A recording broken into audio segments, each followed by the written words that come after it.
साकिब साहब, अभी बात हो रही है डंकी से लोग जैसे जाते हैं, इस पे इंडिया ने शाहजी मूवी भी बनाई थी शाहरुख खान की, डंकी। उसमें सारा प्रोसेस दिखाया, और जैसे सर कह रहे हैं कि फैसलाबाद में बड़े बड़े घर लोग बना लेते हैं आके, उसमें ये दिखाया गया है कि वहाँ जब पहुँच जाते हैं सब मुश्किलों के बावजूद, समटाइम्स मेट्रेसेस में भी उसमें दिखाया गया कि बंद करके लोगों को फिर वो फाड़ के मेट्रेस में लोग उससे निकाले गए, और वहाँ जाके लोग मतलब इतना ऐसा कोई काम कर रहे हैं कि जिसका मतलब बता ही नहीं सकते, वो उस मूवी में सारा दिखाया गया। लेकिन वहाँ पे जाके चूंकि पैसे बाहर के भेज रहे हैं, लोगों को पता ही नहीं है क्या चल रहा है वहाँ। आप बात कर रही है ना, जैसे हमने यहाँ महसूस किया कि मोहल्ले में, उस एरिया में एक घर जो है बहुत ही गैर मामूली बना होता है, और उनका बस नहीं चलता कि उसके ऊपर बिल्कुल वो सोने की टाइल्स लगा देना, और फिर पूरा मोहल्ला, पूरा इलाका जो है वो उसको आइडियलाइज करता है, और उनकी जो चकाचौंध है वो बाकी बच्चों को भी उधर खींचती है। वहाँ पे उस मूवी को मैं जो पूरी नहीं देख सका, मगर मैंने वो जो उसके प्रोमोज देखे तो उसमें अंदाजा हुआ कि वहाँ क्या करते थे कि जो चला जाता है उसके घर में वो जहाज लगा देते थे। हाँ जी। अच्छा। हाँ, तो मोहल्ले में जिस घर पे जहाज ऐसा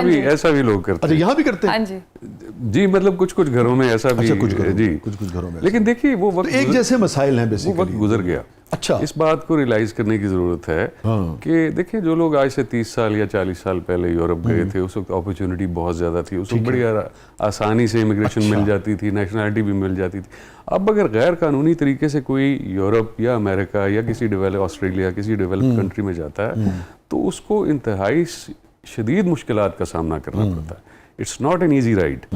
उनको कई साल भटकना पड़ता है। अच्छा, मजदूरी उनको कोई पूरे पैसे नहीं देता क्योंकि legally they are not entitled to work, so उनसे एक तरह से बेगार ली जाती है। आप समझिए कि अगर 100 रुपए मिलते हैं किसी उनकी को, कोई हेल्थ इंश्योरेंस नहीं होती है, उनको कोई इदारा एंटरटेन नहीं करता है, तो कई साल इस तरह जलील होने के बाद जो है लोग जो PR जिसे हम कहते हैं, रेजिडेंसी, वो लेने में कामयाब होते हैं। लेकिन अब जॉब अपॉर्चुनिटीज़ भी उस तरह से वहाँ नहीं, या तो आप इंतहाई हाईली क्वालिफाइड इंडिविजुअल हैं तो फिर तो आपको गैर कानूनी तरीके से जाने की ज़रूरत ही नहीं, फिर तो आप हाईली स्किल्ड जो है वर्क वीज़ा वो लेके जा सकते हैं। साकिब, मैं ये जानना चाह रहा था आपसे कि साइज़ क्या है इसका, माली जो मामलात हैं वो किस हद तक इन्वॉल्व हैं?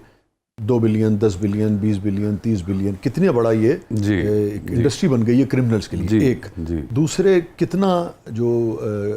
कितने लोग जो हैं पाकिस्तान में किस किस रीजन से इन्वॉल्व हैं इसमें, कितने घराने इसमें इन्वॉल्व हैं? 2, और तीसरे, लोगों को किन चीज़ों से एहतियात करनी चाहिए कि वो इस झांसे में ना आ सके?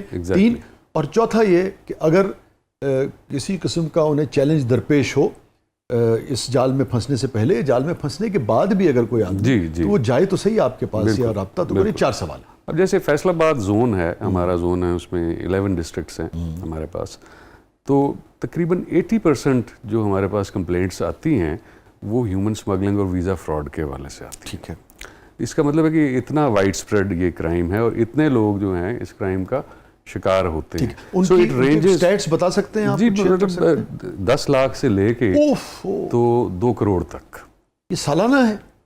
नहीं, सॉरी, जो वन टाइम लेता है, जो पैसे लेता है जी, जो एजेंट जो है, जो पैसे लेता है, वो मिनिमम 10 लाख से लेकर तो it goes up to 2 crore, कि वो डिपेंड करता है कि किस कंट्री और किस प्रोग्राम के तहत जो वो लेकर जा रहा है। और आपके पास जो केसेस आ रहे हैं उनकी स्टेट्स क्या है, तादाद क्या है तकरीबन? जी, तादाद अगर मैं ये कहूँ कि इस वक्त भी तकरीबन 4000 से ज़ायद इंक्वायरीज जो हैं, अच्छा, वो ज़ेरे तफ्तीश हैं। अच्छा, हमारे सिर्फ फैसलाबाद जोन के अंदर। तो ज़ाहिर है ओवरऑल पाकिस्तान में तो इनकी तादाद बहुत ज़्यादा होगी। तो सिर्फ हमारे जोन के अंदर इस वक्त भी 4000 से ऊपर जो है वो मैटर्स। तो 10 लाख से 2 करोड़ तक लोग देते हैं, और फिर वेरी करता है। और उसमें जाहिर है कि वर्क वीज़ा है या विजिट वीज़ा है, मतलब वो नौइयत जो है वीज़े की उसकी, और अक्सर औकात वीज़ा भी जाली प्रोवाइड किया जाता है। तो आपने दूसरी बात ये कही कि जी के कितने लोग इसमें इन्वॉल्व हैं, तो लोग तो मैंने कहा ना जी कि हज़ारों में हैं, और ये बाकायदा ऑर्गेनाइज्ड गैंग्स हैं जो ये काम करते हैं। इनके बाहर भी राब्ते होते हैं। हमने FIA ने पिछले 2 साल में बहुत से एक्शंस लिए हैं, बहुत से गैंग्स हमने बर्स्ट किए हैं, अरेस्ट किए हैं, उनकी प्रॉपर्टीज़ जो हैं वो हमने फ्रीज कराई हैं, अटैच की हैं। काफ़ी सीरियस एक्शन हुआ है जिससे विजिबल कमी भी नज़र आ रही है, लेकिन बहरहाल ये एक सोशल इशू के तौर पर मौजूद है और एक क्राइम के तौर पर भी एग्जिस्ट कर रहा है, और इसका हल सिर्फ लॉ इन्फोर्समेंट एजेंसी के पास नहीं है, इसका हल पूरी सोसाइटी ने मिल के निकालना है। इसका हल आप जैसे जो थॉट लीडर्स हैं, जो लोगों की सोच को लीड करते हैं, जो ट्रेंड सेटर्स हैं, उन लोगों को निकालना है कि लोगों को ये अंडरस्टैंडिंग देनी है कि अपने मुल्क से बेहतर कोई दुनिया की जगह नहीं है। अगर इसी मुल्क में रह के हम रोज़गार कमा सकें और ख़ुद किसी काबिल बन सकें और इस मुल्क की बेहतरी में भी कुछ कंट्रीब्यूट कर सकें, तो इससे बेहतर कोई बात नहीं है।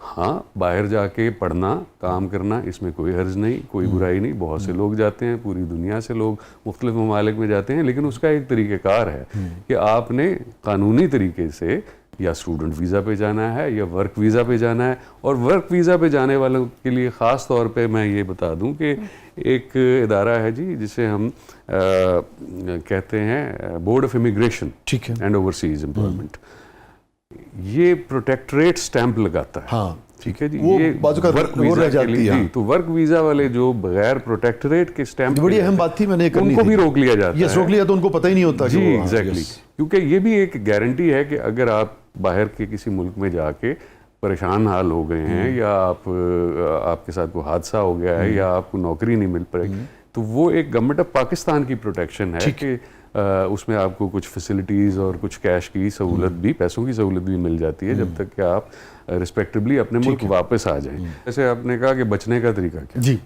तो बचने का तरीका जैसे मैंने कहा कि हमेशा मुस्तनद, सर्टिफाइड, ऑथेंटिक जो सोर्सेज हैं, एजेंट्स हैं, एजेंसीज़ हैं, उनके ज़रिए अपना वीज़ा प्रोसेस कराइए।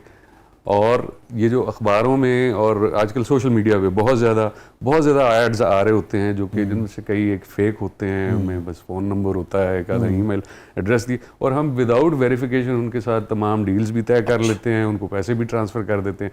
तो ऐसा बिल्कुल नहीं करना चाहिए जब तक कि आपको 100% ये यकीन ना हो कि ये कोई जेन्युइन शख्स है। उसको वेरीफाई करने का कोई तरीका आप बता सकते हैं? जी बिल्कुल, देखिए, अगर आपको मिसाल के तौर पे कोई नंबर दिया गया है तो उस नंबर पे कॉल करें, पहले तो पूछें कि जी आपका दफ्तर किधर है। अगर वो कहते हैं नहीं जी हम सिर्फ ऑनलाइन काम करते हैं, तो आप बताइए जी आपका लाइसेंस नंबर क्या है, क्या आप रजिस्टर्ड हैं बोर्ड ऑफ इमिग्रेशन के साथ? ओके, ठीक है जी। इसी तरह और उसको आप फिर डबल चेक करें ना, अगर वो आपको नंबर बताता है आप चेक कर सकते हैं। हमने FIA में भी फैसिलिटेशन डेस्क बनाए हुए हैं, एयरपोर्ट पे भी फैसिलिटेशन डेस्क होता है हमारा, और जोनल ऑफिस में भी एक फैसिलिटेशन डेस्क होता है कि अगर कोई शख्स बाहर ट्रैवल करना चाहता है स्टूडेंट वीज़ा पे, वर्क वीज़ा पे, तो वो आके हमसे कंसल्ट कर सकते हैं, हम उनको गाइड कर सकते हैं कि जी ओके, ये आपका जो ट्रैवल एजेंट है या ये जो आपका सर्विस प्रोवाइडर है, ये दुरुस्त है या नहीं है, इसके खिलाफ कोई प्रीवियसली कंप्लेंट तो नहीं है, आपके डॉक्यूमेंट्स क्या ये ठीक हैं या नहीं है।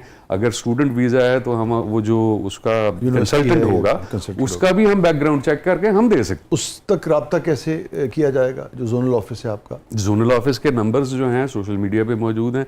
इसके अलावा हमारे सोशल ईमेल एड्रेसेस हैं, मैं आपको अपना ईमेल एड्रेस भी शेयर कर लूँगा, आप बेशक अपनी स्क्रीन पे हमारे टेलीफोन नंबर्स और ईमेल एड्रेस दोनों डिस्प्ले कीजिए। ठीक है। और नॉर्मली सोशल मीडिया पे हमारे डिस्प्ले हैं, हमारे फेसबुक पे, इंस्टाग्राम, तमाम मेजर जो सोशल मीडिया साइट्स हैं उस पे हमारे पेजेस मौजूद हैं। जैसे फैसलाबाद जोन का पेज आपको मिल जाएगा, फैसलाबाद जोन से मुतल्लिका लोग हैं वो वहाँ से चेक कर सकते हैं। जो लाहौर जोन से मुतल्लिका लोग हैं वो लाहौर जोन के पेज को विजिट करके कर सकते हैं। और टेलीफोन नंबर्स भी जो है हमारे सोशल मीडिया के ऊपर अवेलेबल होते हैं। तो मेरे ख्याल में कि हम काफ़ी एक्सेसिबल हैं। फिर हमारा FIA का एक यूनिवर्सल एक्सेस नंबर भी है,